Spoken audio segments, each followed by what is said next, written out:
Olá, aqui é a Helga. Hoje vamos falar sobre a Amazônia. O tema, em finais de agosto de 2019, dá para muito, quando nos 4 cantos do planeta observa-se um processo de histeria coletiva provocado por forças muito obscuras com uma agenda não menos lúgubre. Então vamos a ele. Sob a liderança da coroa britânica e seu World Wildlife Fund, WWF, e os movimentos ambientalistas relacionados, a City de Londres e os seus anexos de Wall Street, em outras palavras, poderes financeiros, se elaboraram numerosos planos durante décadas para estabelecer o controle supranacional sobre a Amazônia, sob os pretextos de salvar o meio ambiente e salvar os povos indígenas do desenvolvimento econômico. As Forças Armadas Brasileiras são tão conscientes disso que em 1990 publicaram um documento intitulado 1990 a 2000, a década vital, no qual delineavam uma perspectiva de desenvolvimento nacional de 10 anos e no qual advertiam que a Amazônia continua a ser um alvo da avareza internacional. No documento, os movimentos ecológicos internacionais eram descritos como uma das, entre aspas, várias camadas de pele de cordeiro utilizadas para esconder suas intenções de lobo. A criação do Parque Nacional Yanomami foi um projeto da família real britânica que teve inícios em 1969. Não deveria surpreender-nos nada do que vai ser exposto aqui. Para qualquer pessoa que tenha um mínimo conhecimento de história, está claro que o Brasil, durante seu período colonial, foi um apêndice da coroa britânica através de Portugal, que durante muito tempo em sua história se prestou ao papel de serviçal da Inglaterra, um império predador durante 3 séculos. E quando falo em império predador, refiro-me à classificação dos impérios pelo filósofo Gustavo Bueno em seu livro Espanha frente à Europa, em que ele classifica os impérios entre predadores e geradores. Um império é predador, segundo Gustavo Bueno, quando, por estrutura, tende a manter com as sociedades por ele coordenadas umas relações de exploração no aproveitamento de seus recursos econômicos ou sociais, tais que impedem o desenvolvimento político dessas sociedades, mantendo-as em estado de selvageria e, no limite, destruindo-os como tais. Exemplos históricos desses impérios depredadores: o Império Persa de Dario, os impérios inglês e holandês. Um parêntese aqui. Nós estamos vendo que tanto Inglaterra como Holanda estão metidos nessa história atual da Amazônia. Sigo. Exemplos históricos: o Império Persa de Dario, os impérios inglês e holandês dos séculos 17 ao 19 e o terceiro Reich da Alemanha nazista. Um império é gerador, ao contrário, quando, por estrutura e sem prejuízo das operações inevitáveis da exploração colonialista, determina o desenvolvimento social, econômico, cultural e político das sociedades colonizadas, tornando possível sua transformação em sociedades políticas de pleno direito. Exemplos históricos, vou dar alguns aqui, só alguns: o Império de Alexandre, o Magno, o Império Romano e o Império Espanhol. Através de seus atos particulares de violência, extorsão e até escravidão, através dos quais esses impérios universais se desenvolveram, a verdade é que o Império Romano acabou concedendo cidadania a praticamente todos os centros urbanos dos seus domínios, e o Império Espanhol, que sempre considerou seus súditos homens livres, propiciou as condições precisas para a transformação de seus vice-reinados ou províncias em repúblicas constitucionais. Pois bem, a coroa inglesa tem esse passado depredador. E já veremos como, ainda hoje, em plenos séculos 20 e 21, sua ação predatória perdura. E para nosso pesar, o exemplo que eu trago vai levar-nos a pousar os olhos justamente sobre a nossa Amazônia. Nossa, sim! Apesar de que, circulando por foros estrangeiros online estes dias, por demasiadas vezes vi esse pronome possessivo nosso relacionado à Amazônia em boca de estrangeiros que se sentem donos do que é nosso, dos brasileiros. E como é possível que com tanta facilidade se sintam eles donos do que não é seu? Ah, amigo, aí entra o papel dos movimentos ambientalistas que trabalham há décadas para moldar a opinião pública neste sentido. No sentido de que a Amazônia é demasiado importante para a respiração de esquimós, tuaregs, maçais, zulus e europeus para que fique nas mãos dos brasileiros. É preciso internacionalizar esse território, cuja maior parte se situa no território brasileiro. Vamos ver o que nos contavam Gretchen Small e Silvia Palacios em um artigo publicado em 1994 sob o título Os Yanomamis, o bom selvagem da família real britânica. A criação das reservas Yanomami tem sido um plano pessoal da família real britânica desde faz quase 25 anos. Notem que esse artigo foi publicado em 1994. Então, 25 anos antes foi 1969, como se verá agora. Para encabeçar a campanha, fundou-se em 1969 a Survival International, a seção de humanos do World Wide Fund for Nature. WWF, anteriormente era World Wildlife Fund. Os príncipes Charles e Philip viajaram ao Brasil em 1990 e 1991 para promover o seu plano. O WWF dirigiu uma campanha de publicidade e pressão para criar o parque, e em 1990 mandaram ao Brasil Lady Linda Chalker, ministra britânica de Fomento de Ultramar, a antiga oficina colonial britânica. Em julho de 1991, Sir Walter Bodmer, presidente da organização Genoma Humano, anunciou que os Yanomamis seriam a primeira tribo cujos genes se congelariam e se arquivariam no Museu de Genética Humana de Londres, como parte da biblioteca de genes de povos em extinção. A seguinte cronologia cobre o mais destacado da história, mas acrescentamos, para esclarecer, que os dois presidentes que colocaram esse plano da coroa britânica em marcha, Fernando Collor de Mello, no Brasil, e Carlos Andrés Pérez, na Venezuela, foram expulsos de seus cargos em 1992 e 1993, respectivamente, acusados de corrupção. Nenhum dos governos que lhes seguiram tem estado dispostos ainda a dar o seguinte passo que exige a coroa britânica: abdicar de sua soberania nas zonas da reserva. Bom, esse artigo é de 1994, de lá para cá muita coisa aconteceu, claro. Então vamos a essa cronologia que elas apresentam. 1971, Robin Hanbury Tennyson, presidente de Survival International, visita 33 tribos do Brasil e respalda a criação de um Parque Nacional dos Yanomamis. A Survival International é a principal ONG internacional que promove o plano. 1972, dois membros fundadores da Survival International, Francis Huxley, veja o sobrenome, Huxley. Esse sobrenome é muito importante. Pesquisem quem foram os Huxley. Muito importantes na história inglesa. Eugenistas. Julian Huxley, que era irmão, se não me equivoco, do autor do livro Admirável Mundo Novo, The Brave New World, Aldous Huxley. Bom, dois membros fundadores da Survival International, Francis Huxley e John Hemming, diretor da Real Sociedade Geográfica, são enviados ao Brasil pela Sociedade Protetora de Aborígenes e da Internacional Anti-Escravista que dirige o Lord Buxton. Seu informe final assinala que o Parque Yanomami bem poderia pôr à prova a política do governo brasileiro.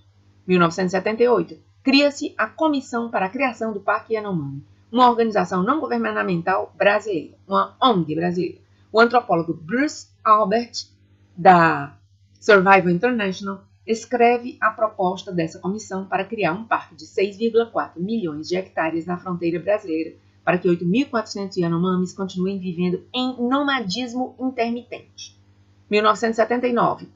Survival International emite um boletim de ação urgente para pressionar o governo brasileiro. A partir de então, os boletins começam a publicar-se aproximadamente cada ano. Entre aspas, os Yanomamis se converteram na prioridade da Survival International, diz seu presidente Henbury Tennyson. 1980, Marcus Colchester, antropólogo britânico, colaborador da Survival International, publica uma proposta similar para criar um parque em território venezuelano fronteiriço com o Brasil. 1981, Henbury Tennyson, um fotógrafo e um antropólogo, são contratados por Time Life Books para que vivam 2 meses com Bruce Albert e seus Yanomamis. O ano seguinte, se publica Aborígenes do Bosque Tropical da Amazonas. Posteriormente, Henbury Tennyson descreve que o infanticídio que praticam os Yanomamis é, e abre parênteses, próprias palavras dele, um sistema que lhes funciona excelentemente. Fecha parênteses. E diz que a caça e coleta permite-lhes viver em, abre parênteses, feliz, abre aspas, aliás, desculpe, não parênteses, aspas, em feliz abundância. Quer dizer, a caça e a coleta lhes permite viver em feliz abundância. 1985, a OEA insta o governo brasileiro a criar um parque Yanomami para preservar seus costumes e sua cultura. O senador Severo Gomes une-se à comissão e apresenta um projeto de lei para criar o parque Yanomami, recebe o respaldo do deputado Fábio Feldman, guardem esse nome, e do senador Fernando Henrique Cardoso, que depois foi presidente do Brasil.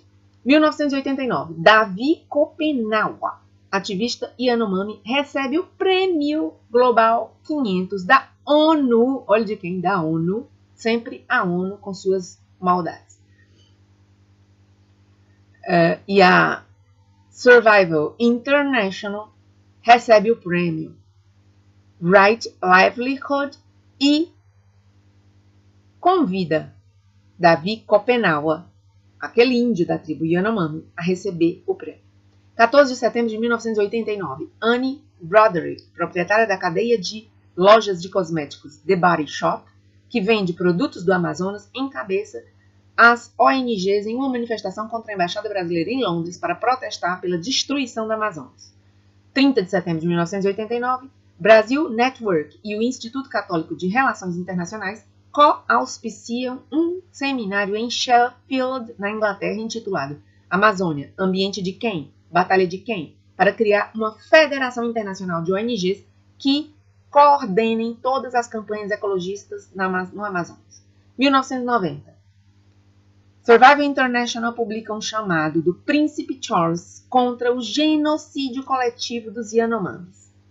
Claro que este pessoal da família real britânica não está interessado na vida dos Yanomamis. Os interesses são outros, como o ouvinte já deve imaginar.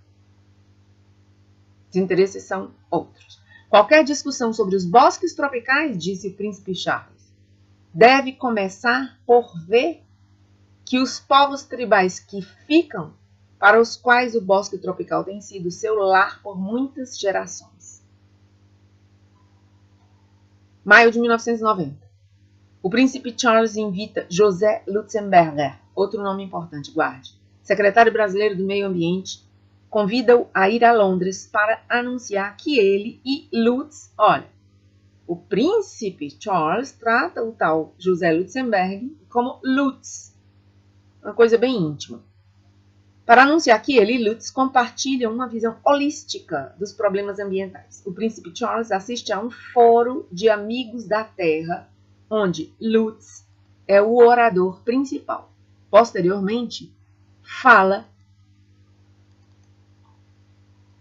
do caso dos Yanomamis com o presidente Fernando Collor de Mello, recém-eleito. Outubro de 1990, Lady Linda Chalker, ministra britânica de Fomento de Ultramar, visita Brasília para preparar a visita do príncipe Charles ao Amazonas. Anuncia que seu ministério deseja financiar programas de saúde para os Yanomami. Assina vários acordos de cooperação anglo-brasileiros e assiste a um seminário sobre ecologia co-auspiciado por seu ministério e pela Imperial Chemical Industries, uma empresa química inglesa, com Lutzenberger a seu lado.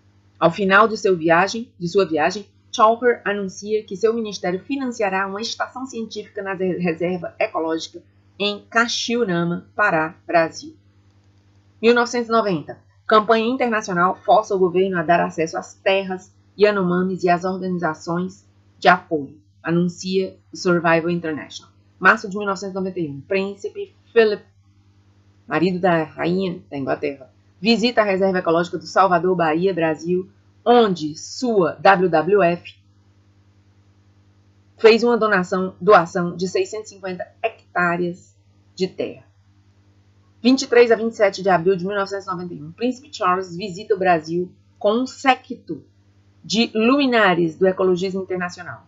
Maurice Strong, esse homem é uma peste. Não queiram saber quem é Maurice Strong.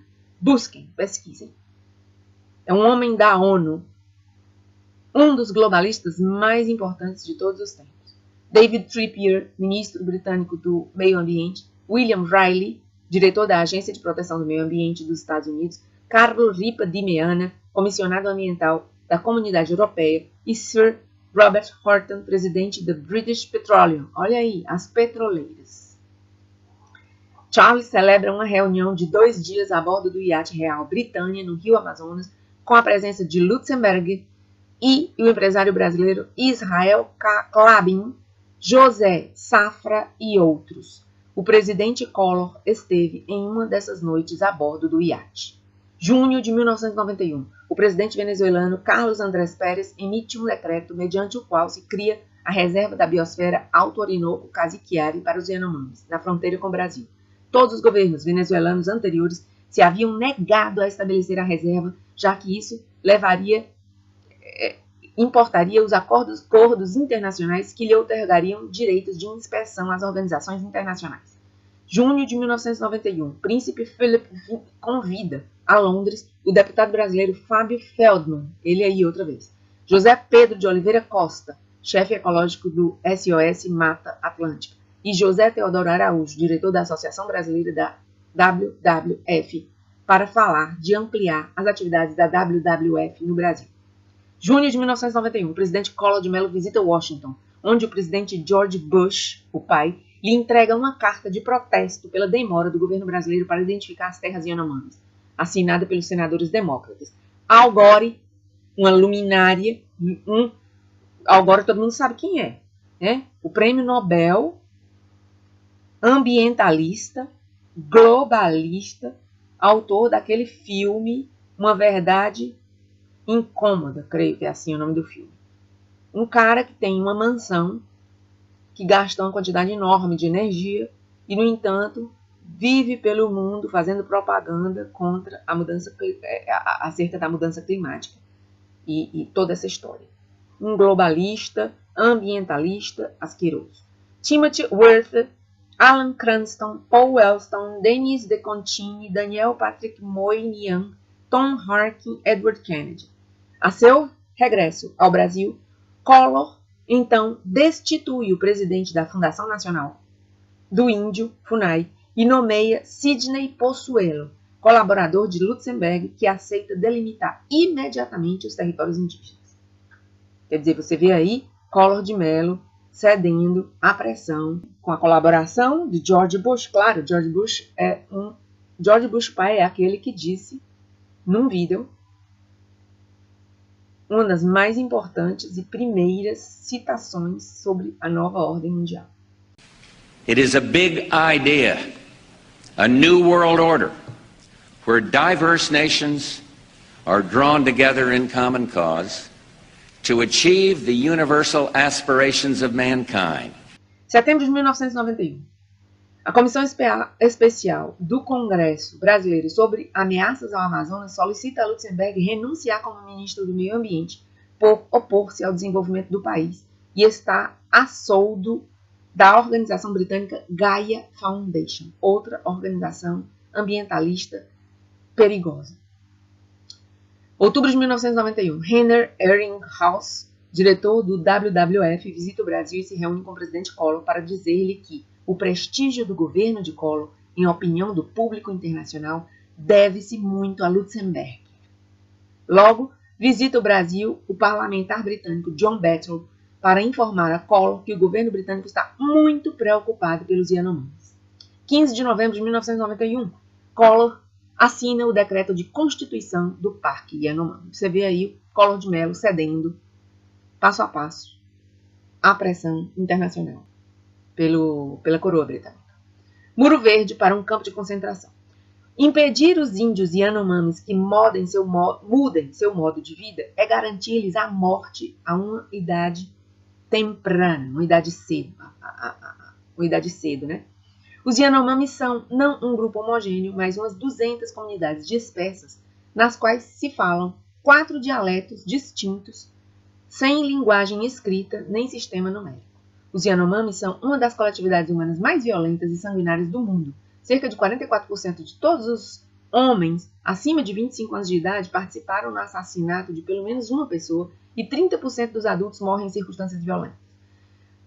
A meados dos anos 80, a média de vida dos Yanomamis venezuelanos era de 30 anos, menos da metade da média nacional de 65 anos de vida. Algumas comunidades Yanomamis praticam canibalismo. Em outras, matam-se os bebês rechaçados, seja porque nasceram mulheres, deformes ou em quantidade excessiva.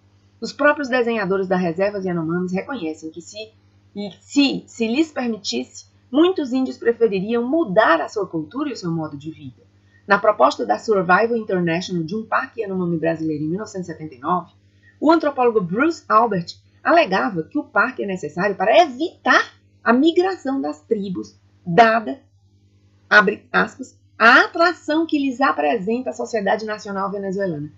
Olha, os índios Yanomamis queriam migrar, queriam mesclar-se com a civilização, porque sabiam que melhorava sua vida, mas o antropólogo, esse citado da Survival International, Bruce Albert, em 1979, começava a dizer que não se podia deixar essas tribos migrarem. Eles queriam as tribos ali dentro. O ecologista venezuelano Antônio Delísio, em um discurso de julho de 1994, insistia que se devem impor controles mais estritos para o acesso à reserva biosférica venezuelana, porque os Yanomamis querem mudar. Nós não podemos deixar que esses Yanomamis mudem, eles têm que continuar como são. Esse é o discurso dessa gente, né? Segue o texto. A assimilação cultural, queixa-se Delísio, é reforçada ademais pela disposição à mudança que mostram os Yanomamis. Observe-se, por exemplo, sua migração dos bosques interfluviais aos ripários e das montanhas às planícies, buscando encontrar-se com as missões. Nem sequer as dificuldades de acesso garantem que se atrase esse processo global. E eles estão contra isso, né? Não querem que os Yanomamis, não queriam que os Yanomamis saíssem daqueles lugares e fossem buscar estabelecer-se mais próximo da civilização. Delísio apresentava o seguinte guia conservacionista para garantir um uso ambiental apropriado da bacia do Alto Orinoco. É necessário, dizia ele, erigir um muro verde para preservar os Yanomamis. É necessário proibir qualquer contato entre essas comunidades Yanomamis e os agentes de mudança. E dava as seguintes explicações. 1. As missões evangélicas e salesianas introduziram ferramentas de trabalho que modificaram a produtividade dos Yanomamis em suas atividades tradicionais de caça e coleta. 2. As missões promovem a sedentarização dos Yanomamis, alterando em forma significativa sua cosmovisão tradicional. Os Yanomamis, então, em sua busca de bens supérfluos, se vinculam a certas zonas e estabelecem alianças com outras comunidades para facilitar-se o acesso a produtos manufaturados.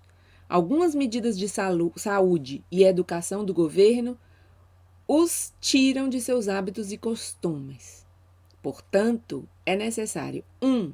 Que as missões salesianas e evangélicas se retirem da bacia do Alto Orinoco. 2. que o governo da Venezuela minimize sua presença na fronteira brasileira e desempenhe suas funções de segurança e defesa pelos meios tecnológicos existentes, unicamente imagens de satélite. 3. Que se suspenda a atividade mineira, com critérios claros sobre a necessidade de conservar as cabeceiras dos rios e as fontes de água da contaminação produzida por essa atividade, conservando a vegetação característica da zona e impulsionando dessa forma a proibição da atividade mineira e assim da atividade econômica, né? 4. Redefinir a política de saúde, dissuadindo toda atividade educativa que modifique a cosmovisão e as estruturas sociais ou mágico-religiosas dos Yanomamis. Termina o artigo aqui. E há um quadro, um adendo, né? Que se intitula Lutz e Feldman, agentes brasileiros da coroa. E diz assim: 2 agentes brasileiros da família real britânica têm sido importantíssimos para o projeto Yanomami.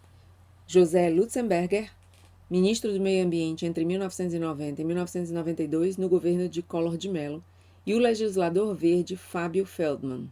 Lutzenberger, ambientalista número 1 do Brasil, colabora estreitamente com a WWF e o Príncipe Charles.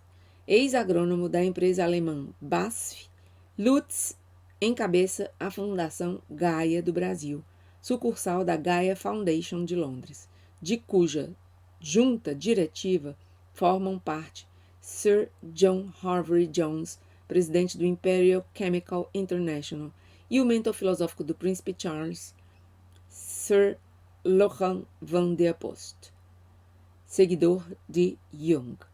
Em 1989, a Gaia Foundation publicou um folheto para arrecadar fundos. Intitulava-se As Necessidades de Lutz e a Fundação Gaia nos próximos 5 anos. Nele, pedia dinheiro para que seu agente brasileiro pudesse conquistar segurança financeira pessoal e prometia que a Gaia Foundation de Londres seguiria arrecadando fundos para cobrir esses gastos atuais da Fundação Gaia do Brasil. Em seu livro de 1976, o livro se intitulava End of the Future, a Brazilian Ecological Manifesto. Fim do Futuro, um manifesto ecológico brasileiro. Lutzenberger, o autor, escreveu: o controle demográfico sempre existe. Entre os seres mais primitivos, é cego, intermitente e brutal. Uma população de bactérias em um ambiente propício cresce exponencialmente, mas muito antes de que alcance plenamente as suas metas, antes de consumir todos os recursos, termina por morrer em suas próprias toxinas. O equilíbrio então se estabelece. Que ironia! O homem, o rei da criação, com toda sua capacidade intelectual, sua ciência, sua tecnologia, prepara-se para voltar a sujeitar-se às forças cegas e implacáveis, prepara-se para voltar ao nível de uma bactéria. Que horror! Como é que uma pessoa escreve uma coisa dessa, hein? Comparando o homem a uma bactéria.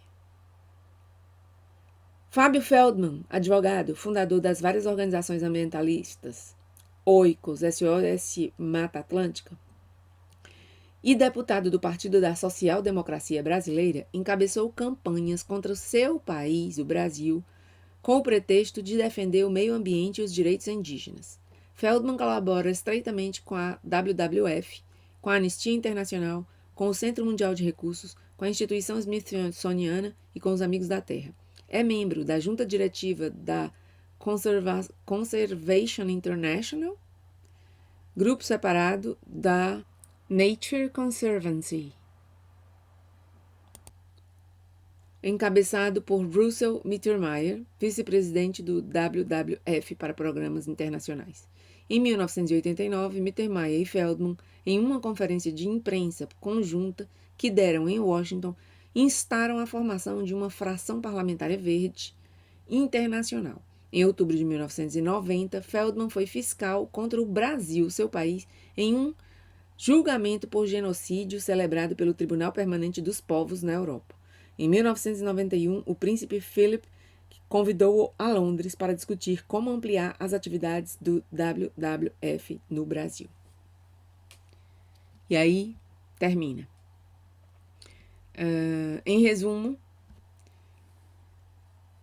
essas organizações ambientais não têm outro objetivo que manter os índios Yanomami, não tinham, né? Yanomamis longe de contatos humanos para que só elas pudessem dominá-los. E para que... E dessa maneira também, com acesso a essa reserva Yanomami, terem direito, isso não se diz em nenhuma parte, né? Mas a gente sabe, a explorar eles as reservas do solo, no caso que nos interessa, brasileiro na Amazônia.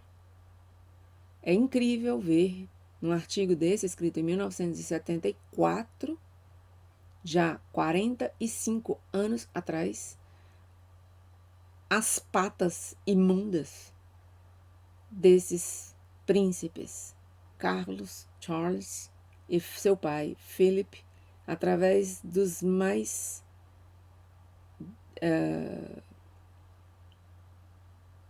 como se diria, dos mais retorcidos meios, né? Criam essa tal WWF e um monte de ONG, um monte de aí Oikos, SOS Mata Atlântica, tudo, e sempre colocando aí como desculpa, né, o interesse deles pelo ser humano indígena, pelos direitos dos indígenas, defender a saúde, defender a vida dos indígenas. E é tudo uma grande mentira, porque a gente vai lendo aqui um documento como esse, um artigo como esse, e vê que eles consideram o homem como uma bactéria e que eles não querem o índio livre, né, definindo seu próprio destino. Como vimos aí, os índios queriam contato com a civilização, mas eles estavam determinados a proibir, a controlar. Proibir e controlar não porque estejam interessados na melhora da qualidade de vida dos índios, que muitos das vítimas naqueles grupos sofrem porque não querem viver nesse ambiente de canibalismo, nesse ambiente onde há infanticídio e tal. Mas eles se arrogam o poder de decidir por outros seres humanos, no caso, os índios. Tudo para ter acesso às reservas naturais do Brasil, da Venezuela e dos países envolvidos aí na Mata Atlântica, aí melhor dizendo, na Amazônia. A gente tem que abrir o olho, acordar e ver, parar de pensar, né, que todas essas ONGs que estão aí para cuidar dos direitos humanos, estão interessadas em direitos humanos. Não estão interessadas em direito humano coisa nenhuma. Estão interessadas em encher os bolsos. E quanto mais ricos são, quanto mais milionários são, mais desumanos são e mais ambiciosos, e sempre encontram, né, alguém nacional desses países que vende a própria pátria por algumas moedas de ouro ou prata. Vendem a própria alma. É isso. Terminamos por aqui. Se você gostou do artigo, do vídeo, por favor, dê um like, compartilhe com seus amigos nas redes sociais e, se ainda não se inscreveu, inscreva-se no canal para receber mais vídeos informativos como esse. Obrigada e até a próxima.